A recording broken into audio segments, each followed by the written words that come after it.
So can you tell me your first and last name and how to spell it? John Jackson, I guess Jonathan if I'm in trouble. Yeah, Jonathan, and then Jackson, Jackson. Okay, so what is your role here at Snafu? I am, I guess technically the owner, but I'm the digger here at the store. I like to hunt for these vintage clothes. Um, yeah, my role here is kind of crazy, and I'm still kind of figuring that out. But got a good team to help me with that. So what was your inspiration for Snafu? Inspiration for Snafu. I mean, I grew up like wearing vintage clothing and thrifting it at thrift stores.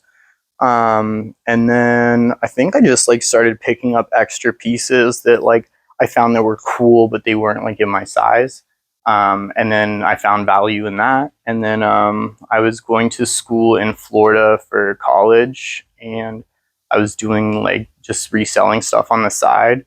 And that ended up like, paying for school and stuff. And then so when I graduated, like, I just kind of, put more effort into that. All right, I'm just gonna fix this. No, you're good. Is it like definitely hooked up? It's definitely hooked up. It's just Seems kind of heavy. Yeah. Do you mind if maybe or like even put it here if that's like a more like better spot? Okay. So sorry. No, you're fine. Do we need to take it from the top? No. That's good. Okay. Or So why did you choose to set up in Hamilton, and how do you think your store benefits the citizens? It honestly kind of like fell into place. It was during COVID, when I moved back home from Florida, and I always knew like I wanted to do a store, and I was always like going back and forth between should I do it here in Hamilton, kind of where I grew up, or go back to Florida, and do it there. And when I was home because of COVID, like prices on this street were getting just so good, and like the rent was kept on going down because no one knew about the future, and it was kind of like a now or never situation. And yeah, so I just went all out, and just kind of took a leap of faith. And yeah, that's why we found Hamilton home. And with that being said, we've just become a pillar in the community, for all walks of life. I feel like James Street would be different without us here. And then also too, like just how many like friendships have like come out of the shop, even with like Gavin and stuff like that. It's just like so many like people have like new best friends, and it all started here, which is like the coolest thing to me. So you said you're kind of like the digger, I guess. Yeah. So what does that mean, and how does everything get sourced? Yeah.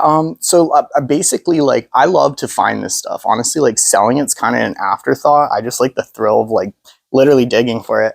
But yeah. So basically, like, what that means is just going to these big facilities, and picking these treasures, and washing them up and restoring them, and putting them on like the shop floor and also online. I guess that whole process is in a nutshell what we do.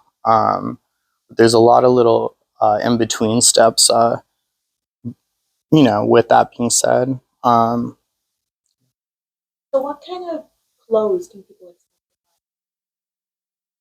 We focus mostly on 90s and Y2K with like a little bit of 80s sprinkled in there. It's all like nostalgia powered, really.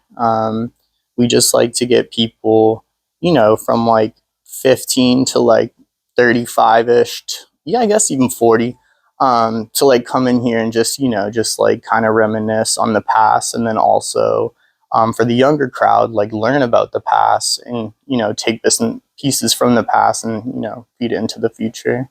So nowadays, especially, I think vintage stores and thrift shops are really popular. Yeah. So why do you think?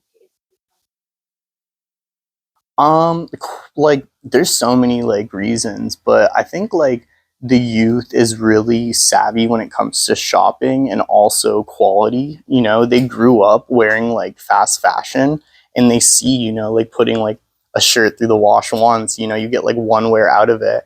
And then when you hold like, a shirt from like 94 or something that's made in USA, and it's like 100% cotton. You feel like how long it's already lasted.